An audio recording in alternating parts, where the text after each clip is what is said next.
vocês vão invadir a cozinha da mãe de vocês, sem que ela veja, porque ela vai ficar muitíssimo brava, né? A mãe tem um ciúme muito grande com panela, muito grande com panela, né? Sempre que como eu trabalho com ritmo desde criança, eu venho de uma família onde meu pai é baterista, eu não tive muita escolha.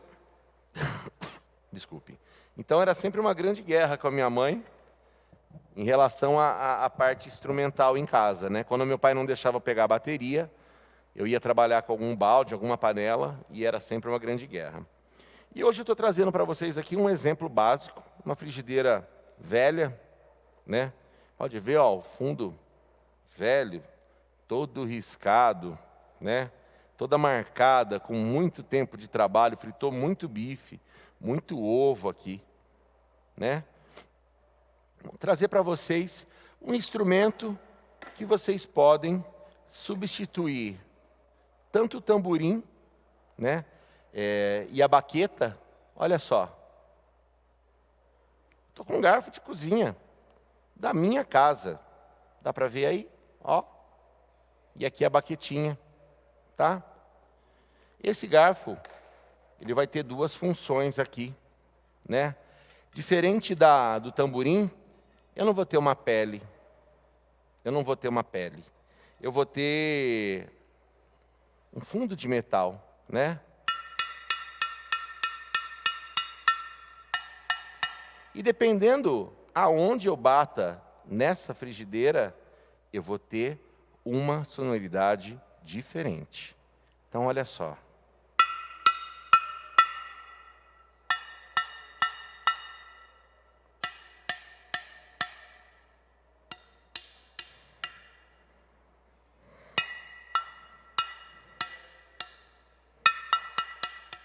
Notem 4 sonoridades diferentes. E aí eu vou substituir, né? Antigamente, nos sambas muito da antiga, alguns grupos ainda conseguem manter isso, tocavam-se com frigideira, dentro das escolas de samba principalmente, dentro dos grupos de samba de mesa. Tocavam-se com pratos de louça, tá? Então, ó, a função, né, a gente lembrando da célula do tamborim, vamos recordar.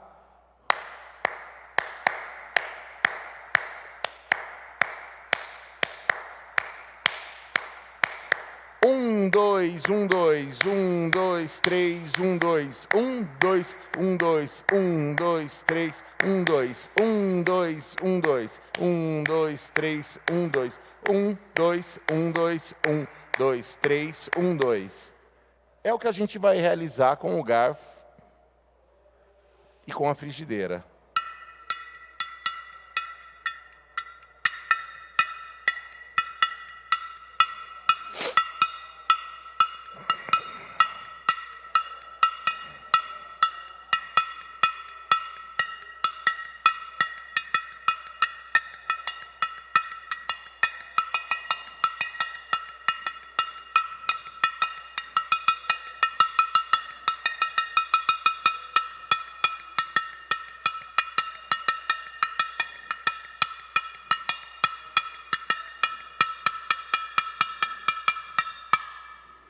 E olha só, a frigideira, ela tem uma outra função muito legal. A gente tem um instrumento na percussão chamado de agogô.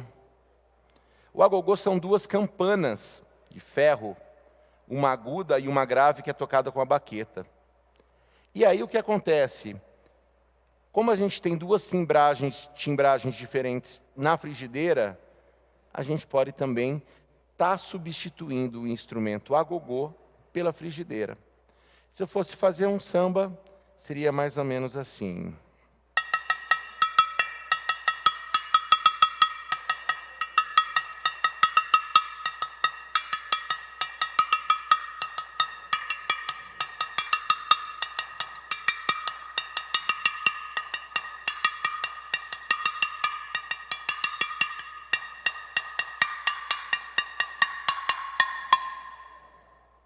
Se eu fosse fazer um outro ritmo da rítmica brasileira, chamado Ijexá, isso é um ritmo de tambores, e tem o agogô como seu instrumento base de identidade, eu faria mais ou menos assim.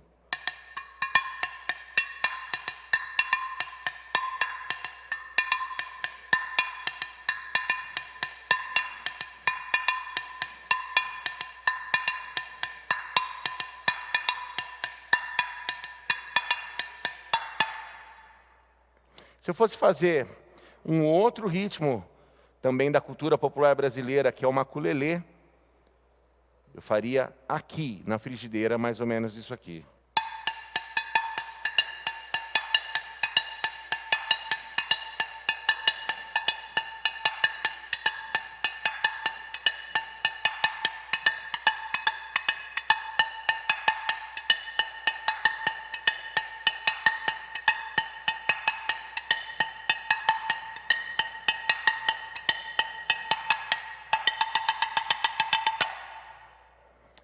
Tá aí a nossa terceira opção, a frigideira, tá?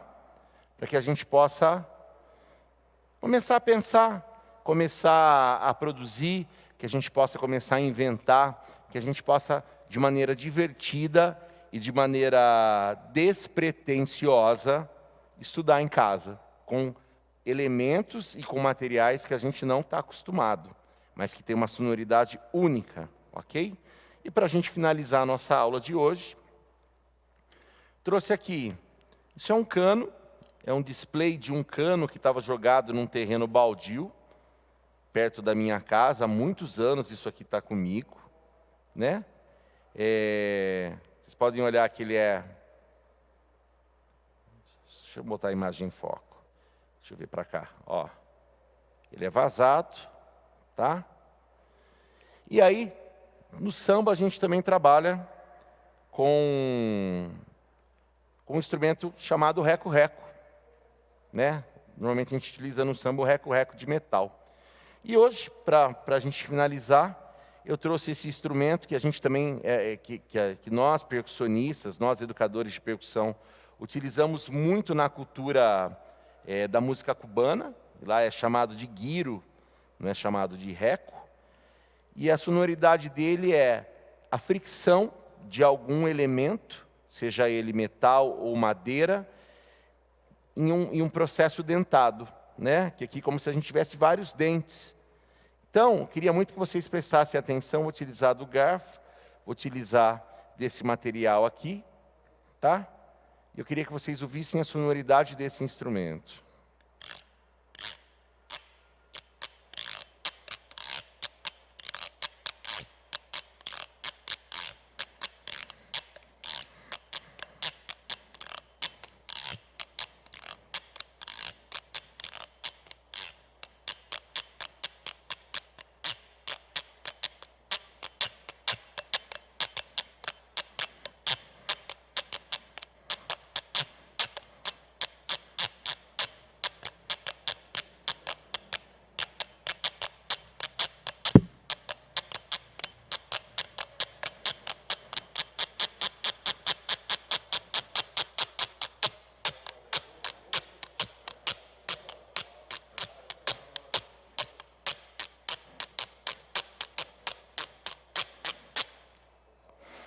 Tá aí, um outro material que a gente substituiu, que a gente encontra nas caçambas, a gente encontra no material descartado das obras, né, das construções, e que a gente pode, de maneira criativa e de maneira muito lúdica, inclusive, né, tá retirando dele o que talvez ninguém pensasse. Uma sonoridade única, uma identidade única, junto com toda essa outra gama de materiais que eu apresentei para vocês. Ok? Quero muito agradecer a presença de vocês hoje nessa nossa videoaula e espero vocês no nosso próximo encontro, ok? Grande abraço. Até mais.